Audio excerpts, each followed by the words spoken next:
Hi. Like my slides? They're awesome slides. Um, Thank you so much, President Sue Rivera and the McAllister College community. Thank you so much for coming out again. I see my brother Cedric over there. Yay.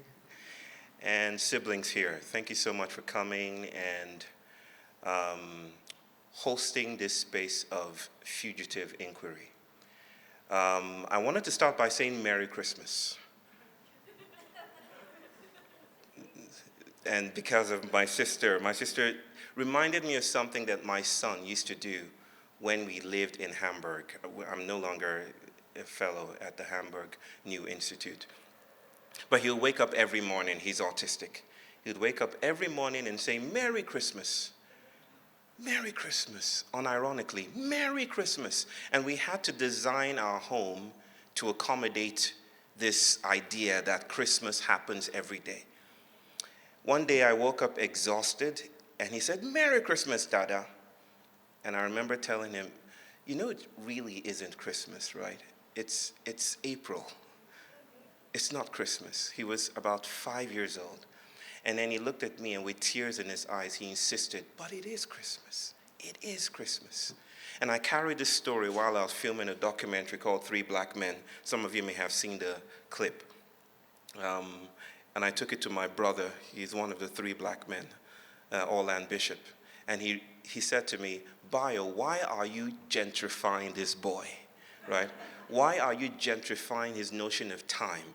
You work in neurotypical time, clock time, the tick-tock of the grandfather's clock. But he's dealing with something more rapturous, something more fugitive than your notion of time. So I want to say Merry Christmas, and I'd like you to turn to your neighbor and say Merry Christmas. We cannot afford,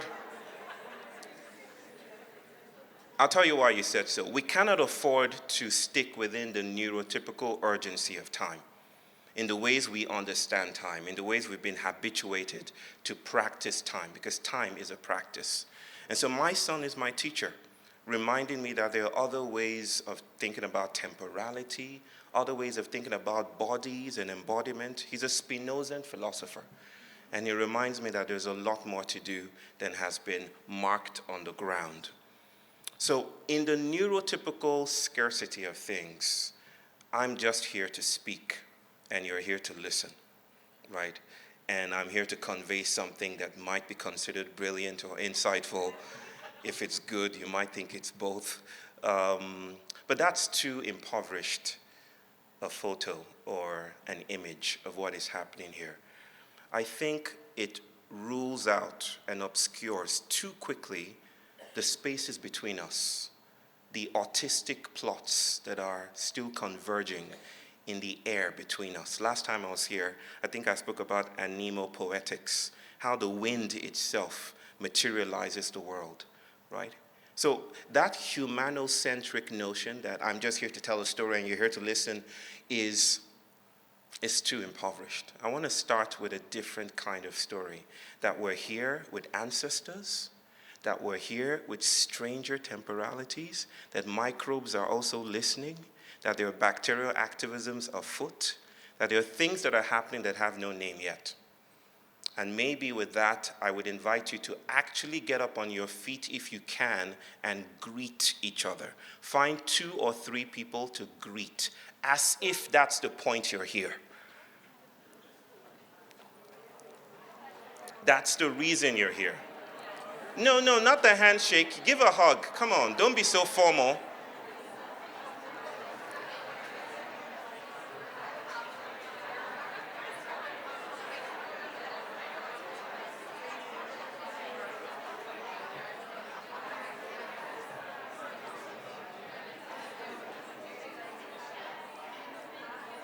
Take your time.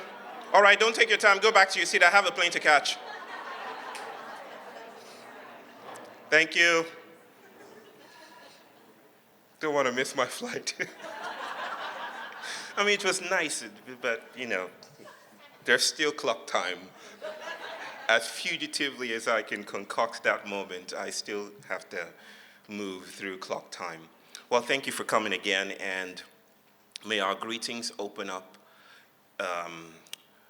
ruptures in space-time that allow us to sit with the discomfort of what is happening today in our world, in these United States. We're leaving the United States. It wasn't our desire to leave so early, but bodies like mine are eternally suspicious, and I hold a Nigerian passport, and Nigerians are not so welcome here at this time. I'm not complaining at all. Our gods are already hiding and lurking in the monuments in Washington, D.C., right? Famously, the Washington, what's it called again? The phallic tower? Yeah, that's Eshu. That's a god called Eshu. Came from ancient Kemet. So there's no way you can get rid of me, in a sense. I want to speak today about what I called, my talk is What America Forgot. Now, in the first draft, what I sent to my sister, Professor Way, I called it What America Forgot, A Reckoning. But I forgot what America forgot, so I changed the subtitle. And so the subtitle is A Speculative Geology of Contemporary Troubles. That's what the new subtitle is, because I forgot the first title that I sent. But it works. It still works. Okay? This is a story about virtue. But let me start this way. I'm Nigerian, and I grew up in Lagos City. Anyone been to Nigeria here? West Africa? Oh, my brother right down there. Lagos, Nigeria? Oh, okay, all right. There was a song we sang every time, I'm not exactly sure where it comes from. Some of you may have heard it, but I doubt it. My brother, they may have heard it. It's Come and See American Wonder. It went something like this: come and see American wonder, come and see American wonder. And we just sang it. And the reason why we sang it, I believe, was because we were in awe of the United States of America. And I write here that I don't know where it came from. We sang it at certain times, specifically when the soft power of the American dream reminded us of our fealty to the majesty of the shining city on the hill. That's how we saw y'all, right? America is the apotheosis of social organization. I remember telling some folks last week that I was shocked the first time I came to the United States, landed in New York with my family, 2014. I was shocked to see a pothole. Not even kidding. I was shocked. My wife and I were like, really? In these United States, a pothole. We thought everything was smooth and nice and 24-hour electricity. It was the echo of how we were raised to think about the United States, right? We sang it in celebration of American exploits, the status of the world's remaining true superpower, and the cinematic wizardry of Hollywood. Everything between a perfectly executed roundhouse kick of the recently deceased Chuck Norris to all the stories that came to us through CNN and even the BBC, reminding us who was really in charge, evoked that song. And so we sang it. It was a street song. We just sang it every time. Come and see American Wonder. We made fun of ourselves. Do you know what it feels like to grow up watching Star Wars and knowing and having someone like Han Solo as your superhero, as someone you look up to? And Han Solo becomes the president of the United States in Air Force One. Have you guys watched the movie? Come on now. Air Force One in 1997, is it 1997? Yes. He was the president of the United States. It was so amazing to see my hero become the president of the United States, set against the soundtrack by, I think it was Jerry Goldsmith, right? So I learned these things. This is the soft power of the United States, that it was great, it was powerful, and we were always to be in awe of this mighty conglomeration of bodies, right?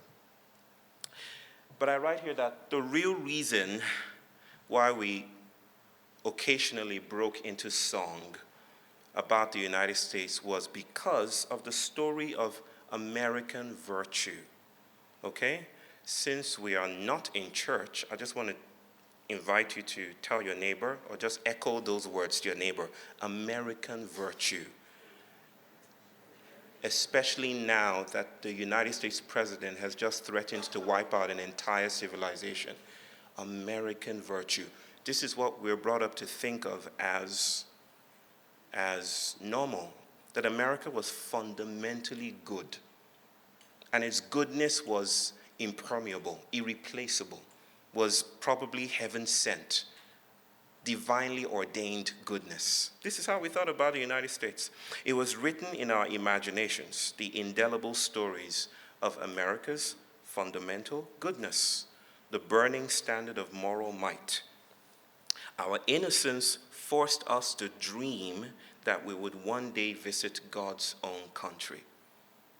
I learned, I think I said this the last time I was here, that I learned more about American presidents than about our own presidents, right? It was part of our curriculum to learn about the good country, God's own country, American virtue. It was displayed everywhere, from posters to the movies we watched in the 90s, the action movies in which the good guys always win, right? The good guys being you, right? Bad guys were the Germans, but the good guys were always you, and you always won. And that was good, and that was simple, and that was palatable, digestible, until it became not digestible. And I think I write here that I grew up and I lost my innocence and I started to read, which was unfortunate because that idea of American virtue quickly evaporated. I've listed some of the things that struck me as a kid reading. Well, some of them are quite recent, these issues. The 1961 killing of Patrice Lumumba. Does anyone know who that is? The first president of then Congo. Well, the United States did not particularly murder him, but they were quite involved through the CIA in killing this African hero who visited the United States and was not celebrated when he came here. We started to learn about regime change wars. Slavery was hard to learn about. It wasn't really taught in school, but they took us on excursions to see the places where bodies were transported across the Atlantic. There's a place called Badagry in Lagos State, and we saw the chains and the statues dedicated to those moments. Slowly dawned on us that this notion of virtue was something we hadn't anticipated. Something else was lurking in the shadows of virtue. And then we learned about Jim Crow and the lynching of Black Americans, mass incarceration, Tuskegee experiments, public health, built on Black bodies. And recently, you might know this, but the Ghanaian president, I said this last week, the Ghanaian president raised a resolution for the world to acknowledge in the UN that the transatlantic slave trade was a crime against humanity. And you know what happened? Do you know what happened? You do? If you know what happened, just raise your hands. If you don't know what happened, just raise your hands as well. I like that, so I'm going to tell you. All European countries abstained. All European countries, if I'm not mistaken, abstained from this vote. All other countries said yes. 3 countries said no. Israel, I think Argentina, and a little country called the United States decided to say, no, we don't think so. George Floyd was a moment that galvanized bodies across the planet to test that notion of American virtue, right? Because when justice starts to kneel on necks, then where do we go? that age-old question of Martin Luther King, the ghostly remains of it surfaces again. Where do black bodies go? Where do we go if we're heading to a burning building? What does justice do if the moral arc of justice bends towards incarceration? If we're reintegrating into the burning house, then where do we go? And then in this city, this state, just like George Floyd, the killing of Alex Pretty and Renee Good were moments that rippled across the world. So what's happening to American virtue? This article was from days ago from a dude called Richard Stengel. He says, I was the US soft power czar. Our reputation may never recover from this, right? The Iran war is ongoing. And like I said, the President of the United States recently cursed on Truth Social and said that he was going to wipe out an entire civilization. And so Richard Stengel used this to invoke the image, the archetype, it's archetypal, of the ugly American. And the ugly American is a trope in which,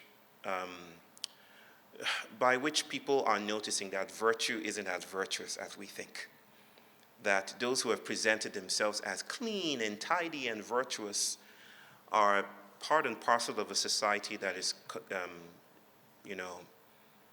performing genocide or about to.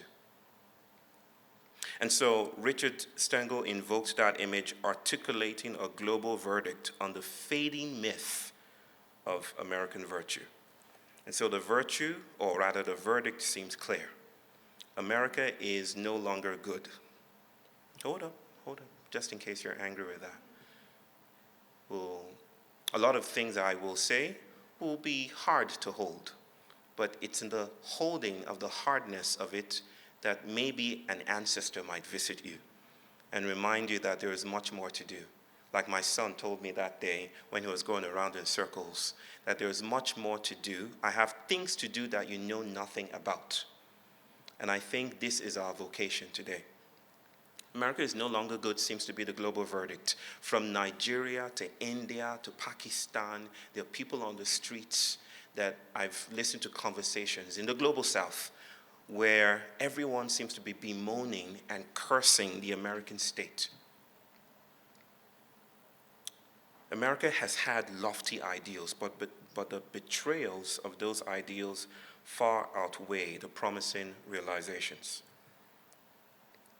And so what's happening right now is there is a convergence of discourse and narrative and story.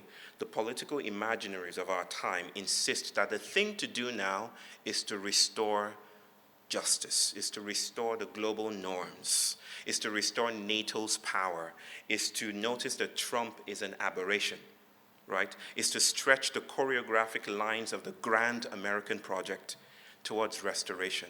How? Vote in November. The midterms are coming.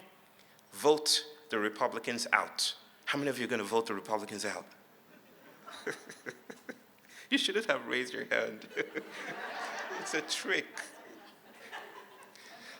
But it's okay. You raise your hands if you want to. Make Trump the lamest duck there ever was. No Kings. How many of you were at the No Kings march? About 8 million. No, don't be scared to raise your hands. Participate with me. Let's do this together, okay? Regardless of my reputation as a trickster, let's play this game, okay? 8 million people, I think, were at the No Kings march.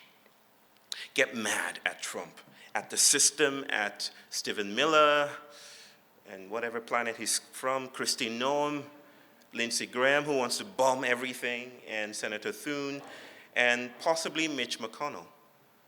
I've had moments when I just felt, if only this dude just voted and impeached this guy, he wouldn't have been able to become president again. That's a simple story. But many people are hating on Mitch McConnell. And all these persons get mad at the system, right? That's the political imaginary right now. If we can gather ourselves together, we can restore American virtue. We can get back on the road again, and we can live out that Martin Luther King dream of bending the moral arc of the universe towards justice. We can do it if we try. Sounds like a TED talk, but that's exactly, in some senses, the political ideals that activate our movements and activisms today.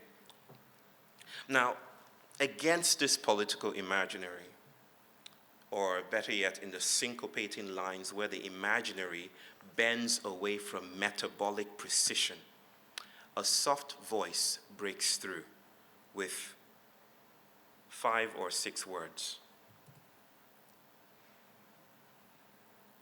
I'm not mad at you. You know this, everyone knows this. It's on t-shirts, billboards, documentaries. Now, I'm not mad at you. I'm not mad at you. Uttered by our dear sister Renee Good, January 7th, sometime around 9 a.m. here in this state. I'm not mad at you. Everyone is using these words. I put pictures of people marching with "I'm not mad at you." There are sculptures with it, there are billboards, t-shirts are being sold. You can get your copy for $6 or so. I'm not mad at you. Is doing some kind of work, galvanizing attention. Those are the words, I'm not mad at you. Renee Good.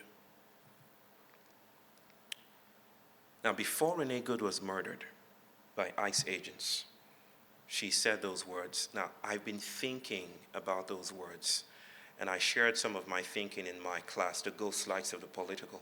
I've been thinking about them, and I want to take them really seriously. To take them seriously is not just to print them on a t-shirt or to make a sculpture out of them or to insist, say her name. That's good. But to take it seriously is to swim in the theoretical depths of what Renee Good was speculatively pointing to and how this tells a story about American virtue. I want to swim in those depths with you for the next moments before I board my plane back to Massachusetts and then to India, okay? And I'll be out of here before the Q&A, so you don't have to ask me any questions. I'm kidding, I'll stay for that.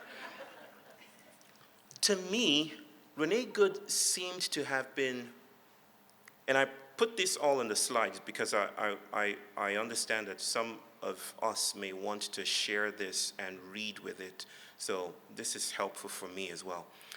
She seemed to be refusing the political calculus, the algorithms of virtue, the getting mad that shows up on the ledger of political activity. The way I write it is that she sidled the count. The way that we count accountability, get mad at the system, push back. And then she says to this ICE agent, I'm not mad at you. Something crack-like happened with that statement, with theoretical significance that draws upon Black studies, ecofeminism, posthumanism, process philosophy, metaphysics. She may not have known that she was doing this, but I speculate that it is a rich cosmopoetics that broke forth with the utterance of those words. And I want to explore what that means with you today. There's a theological concept called vulnerance. And it's an attempt to, it's not spelled this way, by the way. This is my own conceptualization or reconceptualization of that term. Vulnerance is an attempt to shift away from the victim, the recipient of harm. And it focuses on the capacity to deal harm, to give harm, to put harm on someone else. So vulnerance is a theological concept that explores that. But like the thorn in the flesh of St. Paul when he begged God, to take out his suffering, I also put a thorn in that concept, an apostrophe between vuln and errance. And vuln means the wound, and errance means errancy, to travel, to be at large. I'm trying to say that to take harm seriously is to dislocate it from the site of its implementation, right? We often think about harm as the moment the punch is landed. And there's harm there, no doubt. But to really take it seriously is to notice the ecology that makes it possible. The ecology that makes harm possible is not reducible to the moment of harm. It's distributed in ecology. It's even distributed in a medicine that is given to heal harm. Those are the conditions of vulnerance. It's like that beautiful artistic vocation from Australia. There's a people called the Yolngu people. They have an art form called Biriyun, Biriyun. You can check it out. This Biriyun literally means shimmering brilliance, right? It's a refusal to draw neat and steady lines around an object. Instead of doing that, they draw some kind of cross-hatching lines. So it produces this kind of shimmering quality.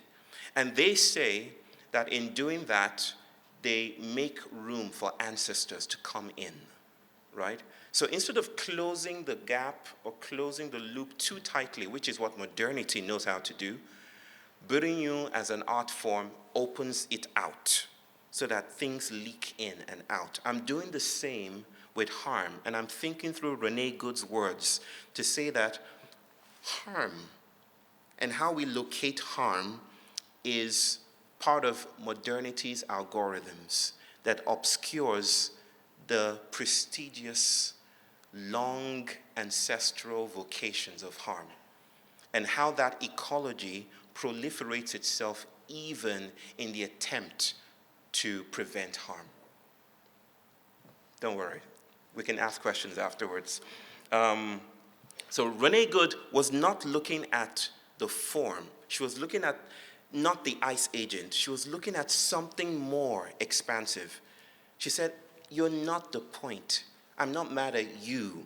Just focusing on the fields, the expansive fields that go beyond the atomized individual. If we follow Renee Good's thesis, where does it take us? Where does it take us as we examine American virtue? So I'm going to borrow from Renee Good to create a small story about America as I leave America. It's conveniently timed so that I can just, but I'm not here to do critique. I'm not here to say Trump is bad. Those are not interesting things to say. I'm not here to say that America has always been racist. It's true, but it's not the interesting thing I want to dwell with. I'm not here to say do woke politics. We need woke politics. We need a politics that says wake up to the hidden algorithms that have incarcerated us over and over again underneath the veneer or the banner of justice. We need such discourse. But it's not what I want to say today. That's not what I'm here for. I'm here to do what I call speculative geology, okay? And apologies to all geologists in the house.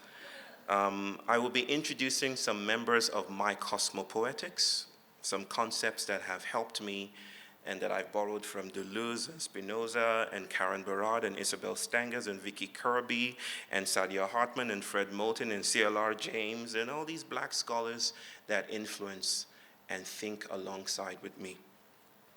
I would think with theology, process philosophy, poetry, black studies, Deleuze-Guattarian, metaphysics, to imagine America along the lines of what I call accommodations, the pariterranean, parapolitics, post-activism, parapragmatics, and technopoetics. 50 slides I will not finish probably, but I will share these slides with you, okay? My desire is to render explicit virtue's hidden operations. Virtue's hidden operations. My desire is to notice against the efforts to restore virtue now, which seems to be the node star of American counter-insurgent politics, or rather resistance politics. That what's happening today, and this is the point, the meandering point, what's happening today is not a crisis of American democracy. It is what American democracy looks like when the crust thins. I'll say more. I am not here to propagate some moral verdict to induce guilt or shame. I mean, like I said, that doesn't seem interesting to me. It's not the same thing as saying America has always been bad, the system is broken, get rid of MAGA people or something like that. By the way, I have a MAGA hat. Yes, I have a MAGA hat because when bodies like mine go through the airport, you want something to drop on the ground accidentally in case an ICE agent comes to you. So someone borrowed me a MAGA hat. Yeah, so that if I'm approached, I'll be like, oh, sorry, and I pick it up, and yeah. It's funny, but it's not at the same time, right? Yes, this is true. Someone actually came to me and said, you might need this. So I don't know if you know that the airports are crawling, of course, with ICE agents, and JFK especially has a lot of them. And so I will be going with my black and brown family, and I'm likely to be called for secondary screening. This always happens. So I have my protection. It's okay to laugh if you want to. Now everyone says these things, vote them out, you know. More anti-racism training, focus more. What I'm saying is very unsettling. I'm saying the good and the bad are the same accommodation. The emancipation and the enslavement are not opposites. Civil rights and Jim Crow are the same operation. If that's difficult to hear, just permit me your ears for a few more minutes. Now, Renee Good's thesis will be central to my exploration of a story of virtue. I think to take blackness and black life and indigenous life seriously is to examine the carcerality of virtue. To take it seriously is to examine the carcerality of virtue, and I'll say more about that. This is a story of virtue. So in the attempt to restore virtue, I hope that fugitive voices like mine might invite a different kind of choreography that does not return to the good, because we're tired of American good. We're tired of the good. The good isn't working. It has never worked. Or it has worked in holding and accommodating a particular kind of world. Just like some of y'all are very, very practiced in throwing out your trash. You know, this is one of my favorite examples, and you know you're doing good. The hidden infrastructure of good is that it spits it out in the global south. But your goodness and the dopaminergic urgency of your goodness and your righteousness and your virtue tells you this is the right thing to do. But the right thing to do is heavily subsidized by bodies like mine and worlds like mine. And this is the reason why I say maybe virtue is a colonial structure. And maybe to meet it and to stay with it is to notice, as if for the first time, that we cannot afford to simply be righteous now, because righteousness is part of the accommodations modality of sustaining harm. Okay. So I want to convene some elements to tell the story about virtue. I'm going to convene some storied elements and conceptual elements to help us think through this, okay? I want to begin with a photograph of Renee Good. Everyone has seen Renee Good. You know how she looks like? Let me just see your hands in the air. Wave them like you just don't care. Just wanted to know if you're still there, because this is heavy stuff, I think. That's a photograph of Renee Good. It's not a wrong slide, and I will explain. This is, who knows what this is? Cedric, except you, I know you know what this is. Who knows what this is? Anyone? There you go. There you go. It doesn't look like it, right? Because this photograph was taken in 1917. Look at it again. Nice, right? Ghostly somehow. Ghastly. Haunted 1917. I would tell you the story of it, but it's all here in the slides. It's in 1917, someone took that photograph. You probably know that in 1914, um, the, the project was inaugurated. A dude called Henry Bacon designed it and modeled it after the Parthenon, right? The Greek temple dedicated to Athena from the 5th century BC. And this was a huge project that required the dredging of mud and the reclamation of land from a river to build the monument, right? So in the 1880s and the 1890s, the Army Corps of Engineers had spent 40 years dredging the Potomac, scooping mud from the river bottom and pumping it onto the shore, creating 600 acres of new land from the body of the river itself. And so a certain commission, the Macmillan Commission, said, let's build a memorial to Lincoln here. And the Speaker of the House, who was a Republican, who had met Abraham Lincoln in his childhood, swore that it will never happen. What did he say? So long as I live, I'll never let a memorial to Abraham Lincoln be erected in that goddamn swamp, you know? But it was built anyway. They built it anyway. And on February 12, 1914, they broke ground and they started to build. Like I said, the design was built by Henry Bacon. These are things we learned in school, by the way. This is not new knowledge. This is stuff we learned in Nigeria. What I did learn recently was that a Confederate officer named Joseph Blackburn was the one that broke the ground. Think about that for a moment. That Abraham Lincoln spent his life trying to defeat the Confederacy, and it was a Confederate soldier that opened the space, right? I write here that the accommodation was already, I'll tell you what I mean by accommodation. The accommodation was already performing its magic. The man who fought to preserve slavery, consecrating the site that would honor the man who ended it. The accommodation needed both the virtue and the violence cooperating. The first task was not to build a temple. The first task was to deal with the swamp.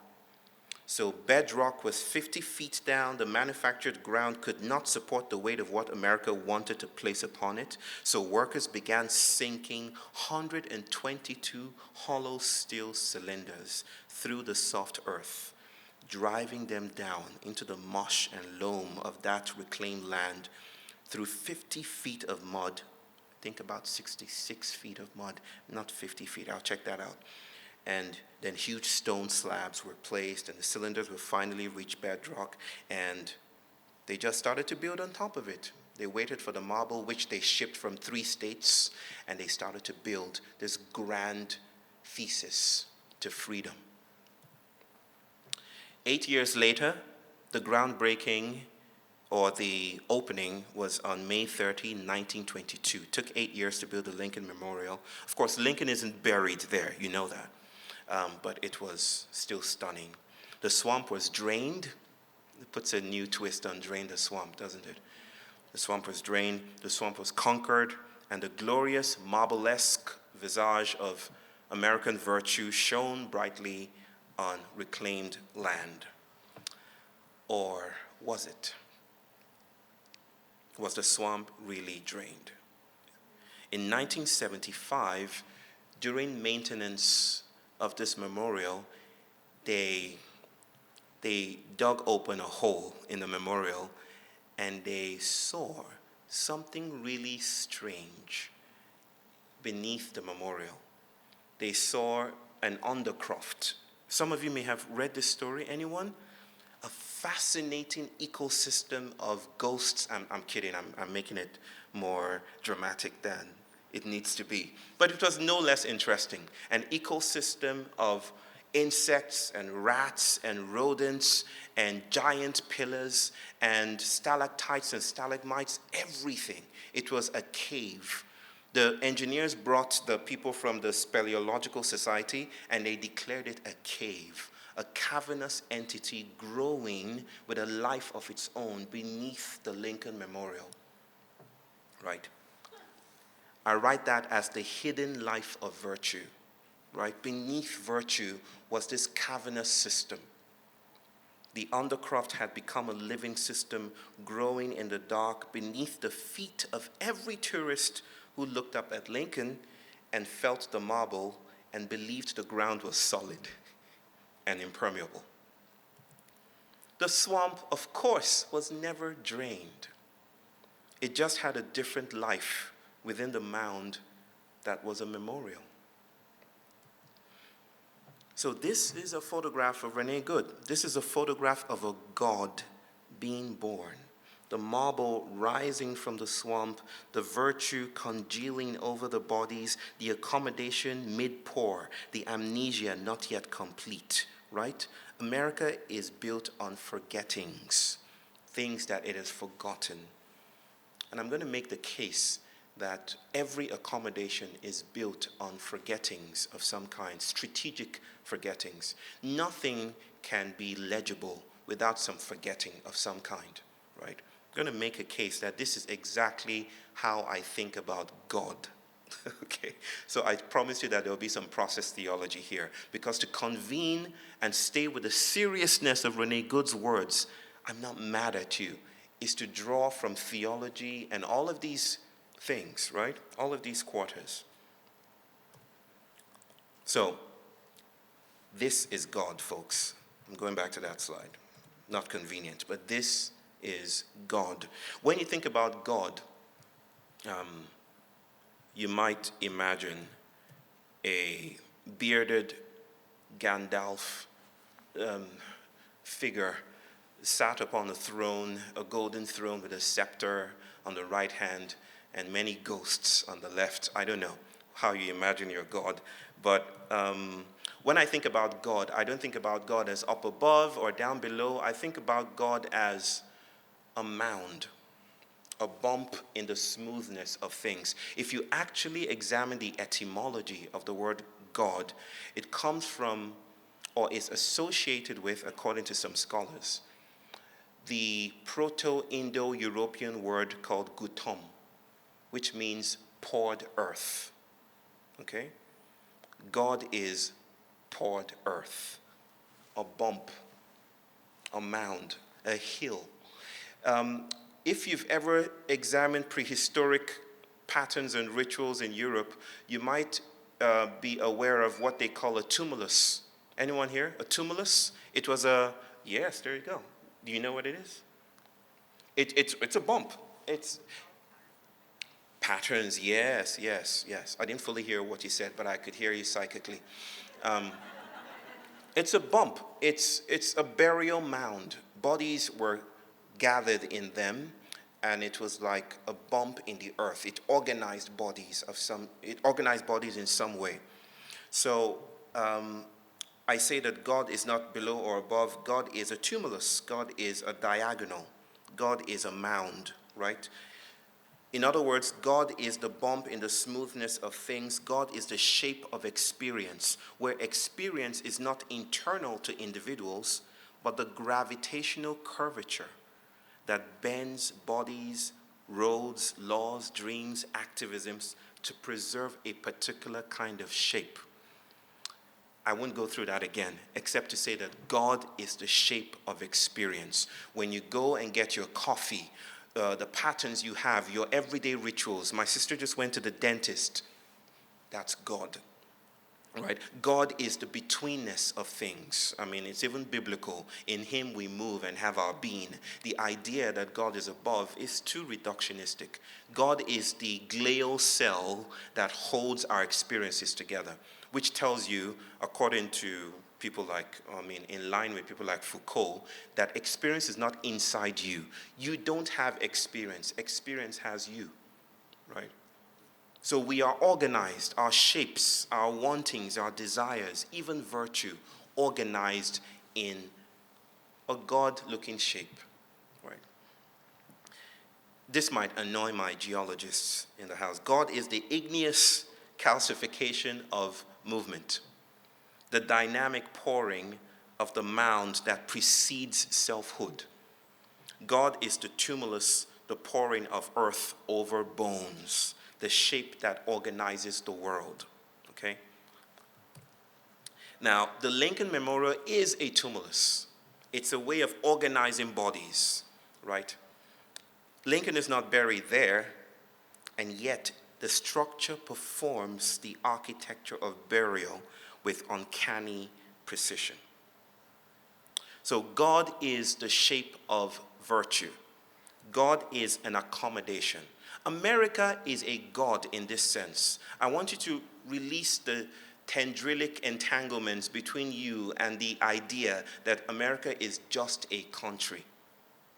Because it's not just a country, it's not just an empire. Whiteness is not just an empire. Whiteness is not just a country.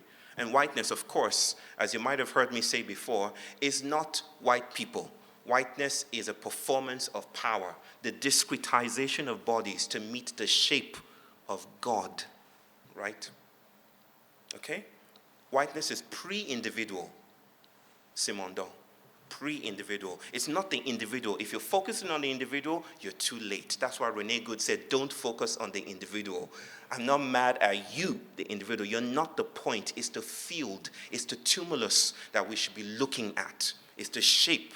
And America is a shape. It's a god.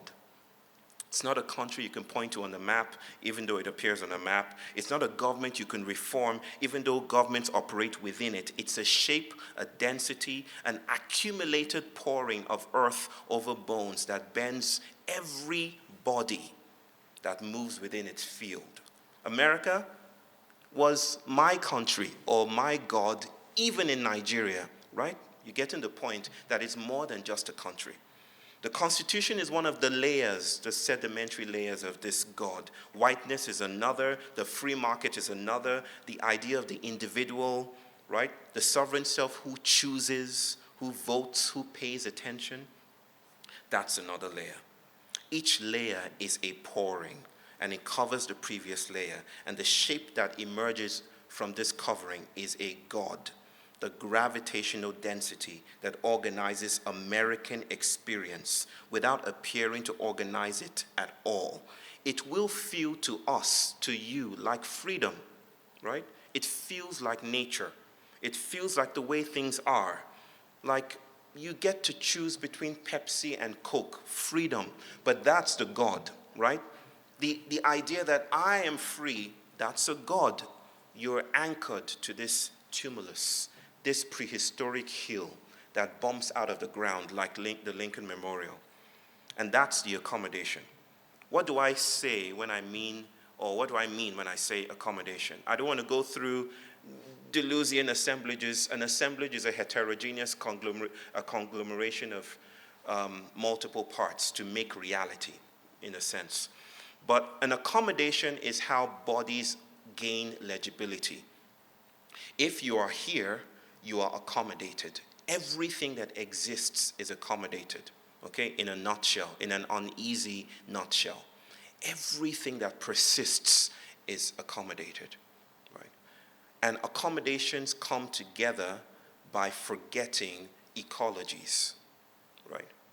So everything that exists because it has to forget the field outside of it, right?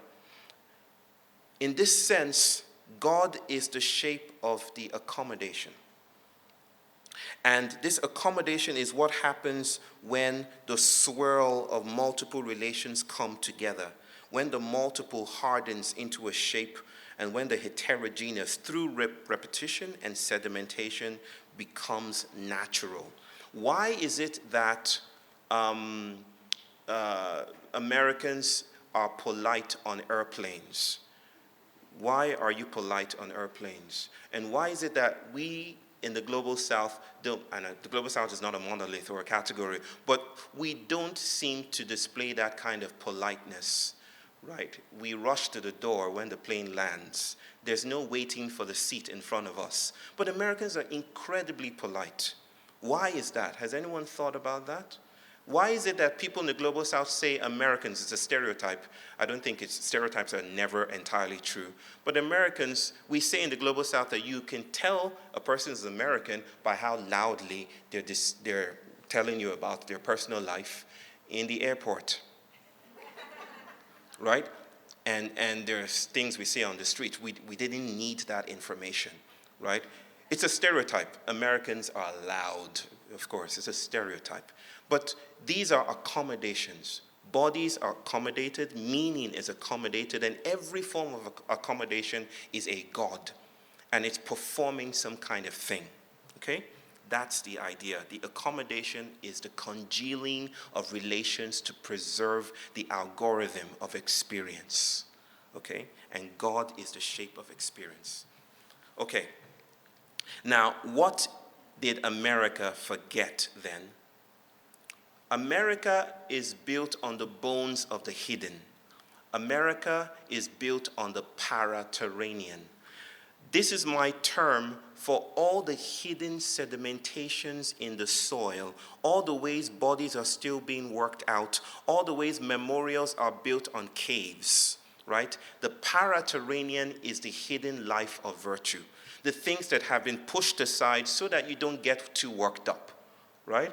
Like I know someone who told me some time ago, this was 2 years ago, said, Bayo, I want to live my life with right relations with all things. I want to have a right life. I want to live a good life with right relations to all things. And she said this at a dinner table whilst playing with her phone.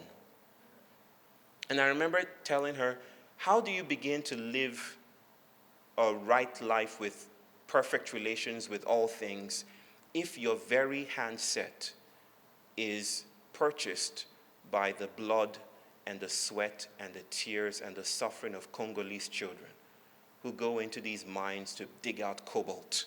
How do you even begin to live perfectly in that way? I've heard people say to me, I want to go do this ritual so that I can have good relations with all of my ancestors. And I'm like, all of them? All of them? Really?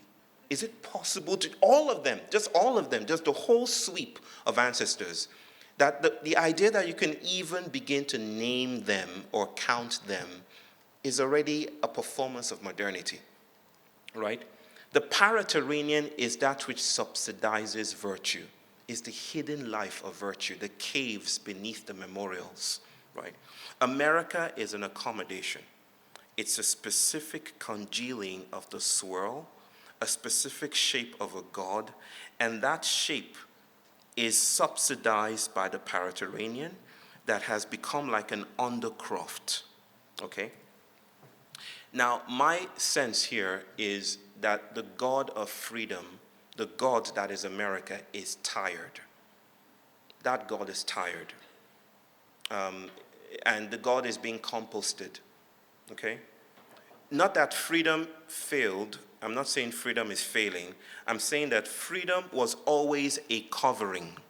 Freedom was always a negotiation with the hidden, right?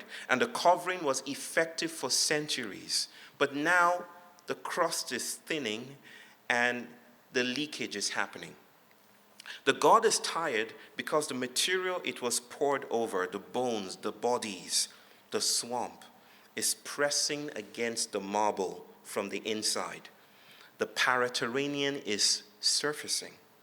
The crust is thinning. The stalactites are growing, and the God, feeling its own shape destabilize, does what gods do when they feel the trembling, which is pour more earth, cover it up, fix the accommodation. And how does it fix it? More marble, more we are better than this, more we can fight back, more let's just vote in midterms, more virtue. Virtue is the memorial, okay? Right? And the pariterranean is kicking against the entire edifice. Every attempt to restore the edifice is a restoration of virtue, is a restoration of coloniality, is a restoration of settlement, right? And the pariterranean is, the crack is pushed back down into the earth, so to speak. Or worse, included, the violence of inclusion, right? The swamp is inside the marble now. And no amount of pouring, though, can stop what is emerging. And that's what I feel is happening. Trump is not an aberration. Trump is the most perfect exhibition of American democracy. He is the freedom that has finally found its voice, right? He's not bad or good in that very reductionistic binary switching term. He is the accommodation without shame, meeting itself and saying, this is what we've always wanted to do. This is what we've been doing under the politeness and the charismatic image of the good president or the good leader or the good empire. And just to make a note, maybe I'm going to skip this. Morality is the accommodation's operating system, okay? The accommodation, the memorial, the tumulus, it's the operating system. The production of good and bad, right and wrong, that binary is how the tumulus maintains itself. It's like the ticking clock, right? It swings to the left, and then it swings to the right, and then it swings to the left. It's not scandalized when it's on the right or scandalized when it's on the left. It's maintained by the swinging, right? I want out of the grandfather clock altogether, but pushing it from the left to the right does not do anything to stop the tick-tock. So saying, oh, it's on the right now, let's push the pendulum to the left, you're still on the goddamn clock. And that's virtue. The count is the moral accommodation fundamental operation. Who did what to whom, who is old, what is old, how the books balance is the imperialism of the ledger, right? When I speak about ethics, I don't speak about morality in the same way. Ethics is eruption. It's orgasmic. It's erotic. It's when the sedimentations curdle and they're not able to metabolize the tensions in the field.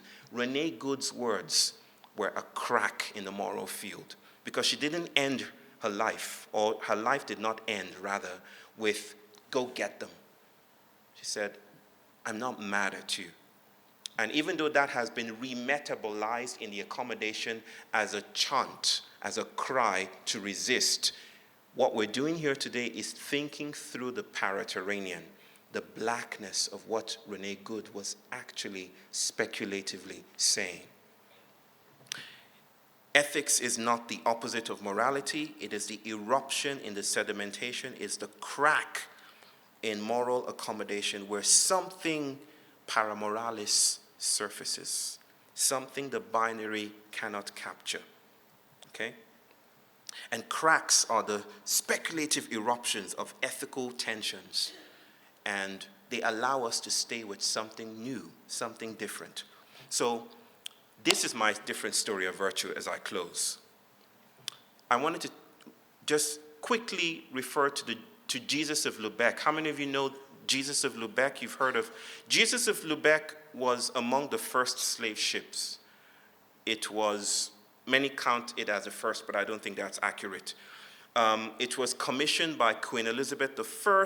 It was captained by Captain John Hawkins, and it was a carrack, so it moved in the 16th century, and it was one of those pioneering ships that captured black bodies from the African continent and took them across the Atlantic to the New World.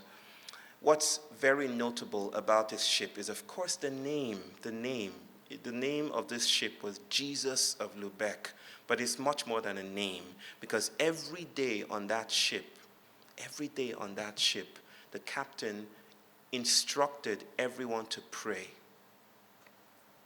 to serve the good God of the Bible. And so they did. That ship was not an aberration. It was an exemplification of virtue. That virtue is like a slave ship, and it carries bodies hidden in its underbelly. Even as on the top of the deck, there's prayer and fasting and righteousness. If you think that's just maybe a distant example, at the Elmina Castle in Ghana, I think some of you who watched the clip may have heard a brother in that documentary that's going to be released say that a church was built on the dungeons that incarcerated black bodies, right? This was not a mistake or an accident. It's how virtue works, right? They sang and they praised and they dreamt of heavens as Africans cried and wailed and begged for freedom beneath them. It's the very operation of virtue. We often think of virtue as pure, but virtue as part of an accommodation always builds itself on hidden bodies. So that the very idea of retreating into virtue to counteract evil is exactly how the system wants you to behave. Virtue is management. That's the word of Professor Erin Manning, my sister. Virtue is management. It's the accommodation's most sophisticated technology of self-maintenance. It's not fake, it's real. It's real in the way marble is real. It's settlement. Virtue is settlement. I like to say that virtue is like frequent flyer miles, right? You spend it within the system. You can't spend it outside of the system. And the more you spend it, the more you're reintegrated into the system to maintain that system. So every time we spend virtue or virtue signal or any of those things that have to do with virtue, we are actually in some dramatic fugitive way that indigenous scholars and elders from our continent have been saying for many years now, we are reiterating and reinforcing the very epistemologies that keep us locked in, right? Being good cannot be enough in times of crisis. It's about being sensuous. It's about following the crack. It's about noticing the world differently, or else we will keep on going around the carousel of righteousness and insisting that we need more boxes of different kinds on the carousel while we go around a cyclicity that no longer works. Virtue is settlement. Every expenditure settling the settlement or settles the settlement more deeply. We are better than this. We can do better. We can do better than Trump. Yes, exactly. Midterms are going to come in November, and I think the Democrats are going to win, right? I think so. But that is only going to swing the pendulum in the same clock. And you will pat yourselves on the back, and the confetti would still be in the air, and it will settle, and then the shape of experience is maintained. The accommodation puts out the villain and the hero together to maintain its thesis. And that is the troubling story of virtue. Virtue is marble flooring. It's beautiful, it's functional, it's real, but it's laid over a swamp that is still composting inside the foundation, still seeping through. Being good, and this is not against being good, it's noticing the inadequacy of being good. Okay, it's not don't be good. No, that's not what I'm saying. I'm noticing the inadequacy of being good. If all we have is to be good, then we have already been calculated by the establishment. Then we have already been pre-notified, pre-established, pre-incarcerated by a morality structure that keeps you locked in. Okay? The anti-racism adds to the count. The reform recovers the bones. This is not because the good is fake, but because the good is the accommodation's highest product. And the accommodation's highest product serves the accommodation's ongoing maintenance. Switch, good or bad, virtue or vice, is the binary that keeps the mound in operation. And so I speak about blackness as the pariterranean. By blackness, I don't mean black bodies. Blackness is not an identity. Blackness is the hidden incompleteness of the world. Blackness is critique of virtue. Blackness is the radical non-completeness of the accommodation. Blackness is the syncopation of whiteness. It's not the opposite of whiteness. It's that which reminds whiteness you're not all that and you're not complete, right? It tells the God that makes his shape, you have to be composted, right? I'm not speaking about blackness with the big B, which is identitarian, which must battle for inclusion, for a seat at the table. We need that, Okay? But I'm speaking about the blackness with a small b, the penetrating wind that infiltrates systems and categories, that wants other worlds.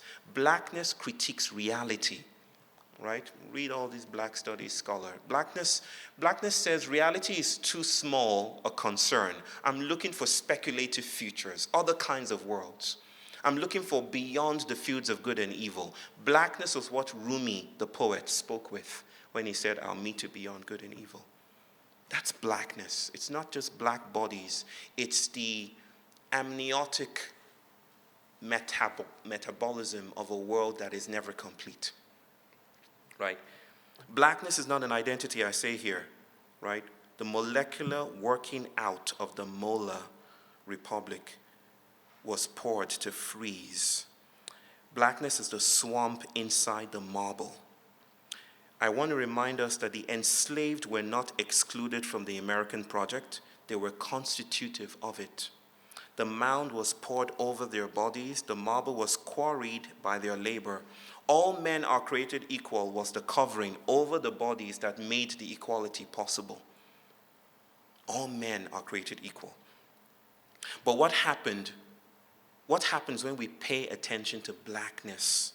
It's the spirituals, the blues, the jazz, the marinage. These were the surfacings. These were not solutions to the crisis. There were places where the crusts were thinning and bodies were in tune with them autistically. Blackness is neurodivergent. Blackness cannot be neurotypicality. Blackness is neurodivergence. That's not the same thing as saying all black people are autistic. I'm saying that blackness is neurodivergent. It cannot walk straight lines. It has to dance away from the highway. It does not know how to notice itself in a memorial. It curdles the igneous sedimentation of rock and makes tensions blossom. Right? So what grows in the undercroft? That's blackness. They're not resistance in the accommodation's terms. The accommodation wants you to be anti-capitalist. Of course, be anti-capitalist. But just notice when you're being anti-capitalist that when you say, let's be anti-capitalist, when on Tuesdays, at what time, at 6 p.m., that it's still the same thesis, still the same logic. You can be anti this and anti that and still be part of the same project, right? And so something in the accommodation that we have no name for, the stalactites of beauty and fugitivity that the marble never designed, they're bursting through now. If our activism is about hitting back or being good ones, we're going to repeat the circle. We're going to circle back.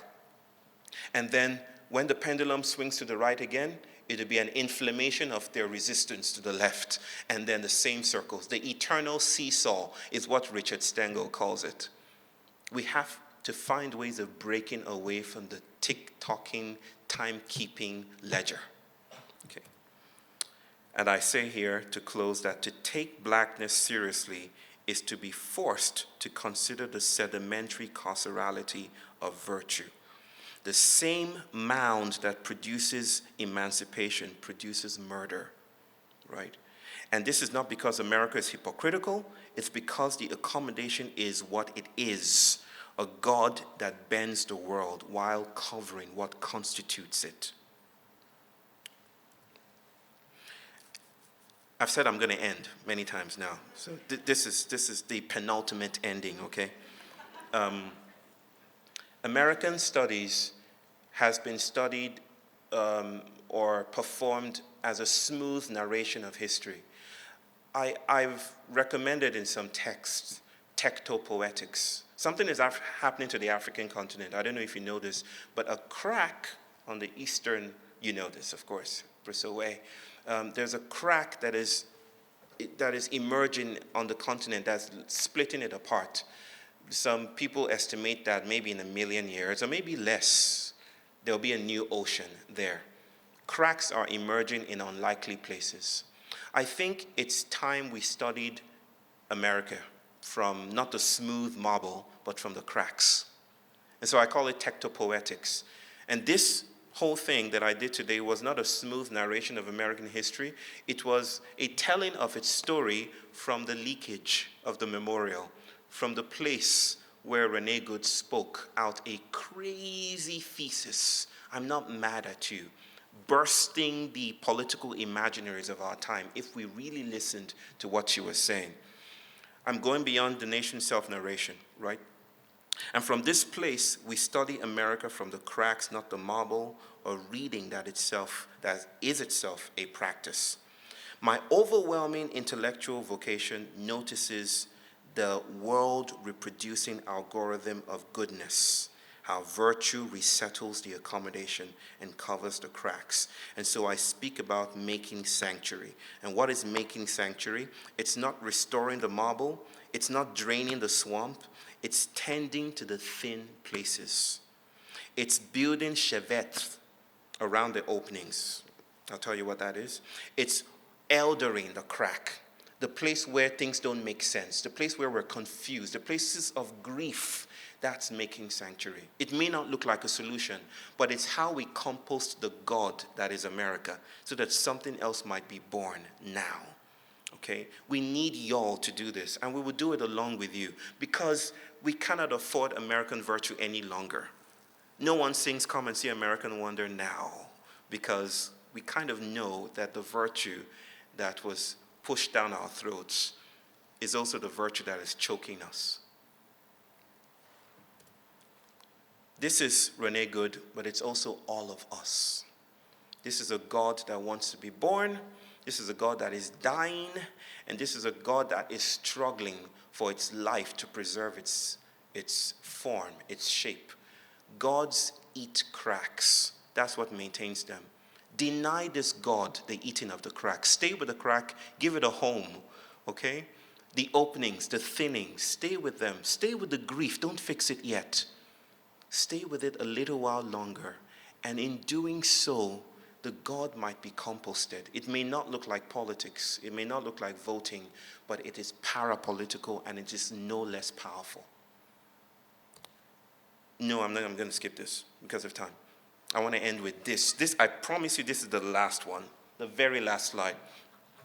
This is a picture of Pedra do Xongo. It is a god in Brazil, in Bahia.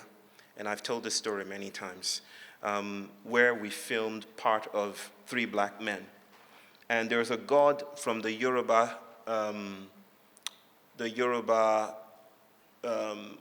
cosmology that sits in a crack in this rock. Every time that escaping slaves ran through this rock to freedom, the god Shango was said to have marked their bodies. It was a very precious thing to be introduced to this edifice, to this beautiful natural phenomenon. Now, I tell you this story because I went back to the hotel with my two brothers after filming something beautiful at this site. And I said to Orland Bishop, I told you about him in the beginning, I like invoking his words. I said to him, brother, I find it interesting that the slaves ran to freedom through a crack in this god, in this rock. And Orland Bishop said, I don't think they ran to freedom. I think they ran to indeterminacy. Because freedom is still a product of the plantation. Freedom is still anticipated, is still part of the plantation. Virtue is still part of the plantation. When they ran, they didn't run to freedom. They ran away from freedom. They ran to indeterminacy. And they created quilombolas, they created the quilombos, they created Santeria, they created candomblé, they created capoeira, they created Rastafarianism, they created samba. All of this was because they stayed with the pariterranean. They listened to what the world beneath was urging them to stay with. And I think this is our story today. Long live Renee Good's words, which is the new thesis of the American situation, in my view. Long live her invitation for us to go beyond just getting mad, and for us to notice that these times we can no longer afford to just be good. We have to be sensuous. That's about it. Thank you.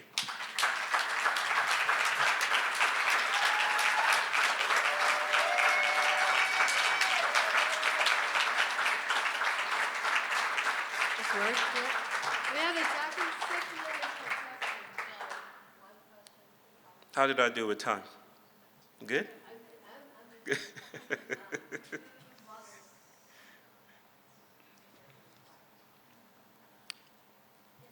It's a lot to process, I know. Thank you. I'm not going to stop there, but can I just ask you to say a little bit more about the binary? You mentioned that, and I've been theorizing that the binary is not natural. It's something we're taught. My children got my first book of opposites, Yeah. a board book. So can we talk about the binaries? That's interesting. That binaries are taught and not natural. Though I'm very reticent about binarizing nature and artifice, right? So, but it's the same old nature culture argument, right? What's nature, what's culture? Some people collapse it and make it nature culture. Feminist scholars have been doing that. But noticing the binary is important. And the way that I think about morality is that it's like a holding place, right? And it has, when it's newly sprouted, it has tensility, right? Its bodies can be good and can be bad, but they're still circulating around the same ecology, right? And this circulation creates and maintains a particular kind of shape of experience, right? We learned this the hard way on the African continent. When we look back, I mean, one of my very dear friends is J. Naidu, and he was a minister under Nelson Mandela, a very legendary activist. He looks back today on his fights and he says, we were good and our goodness maintained the very structure of bad. It was the very condition that maintained those very experiences. So I think, yes, there is something of a binary happening there. And the binary obscures all the things in the middle, right? That's what binaries do best. So, yes. Thank you. Any other question?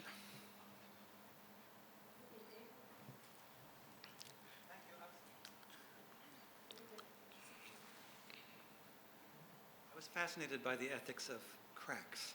The ethics of cracks, And yes. that I thought was wonderful. I'm wondering about the lasting impact of cracks. Yes. So in other words, the question of how do you remain true to a crack over time without building another mound? Yes. There are so many things I wanted to put in here, but it will be too dense, and I think I'll lose you quickly.